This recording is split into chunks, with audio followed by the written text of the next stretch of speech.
You ask Tiger to solve. This deals with linear equations with one unknown. The final result is k equals -4. Let's solve it step by step. Group all b terms on the left side of the equation. Subtract 8k from both sides. Simplify the arithmetic. Group like terms.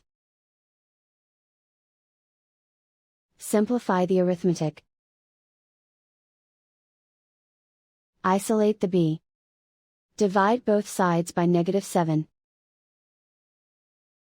Cancel out the negatives. Simplify the fraction. Move the negative sign from the denominator to the numerator.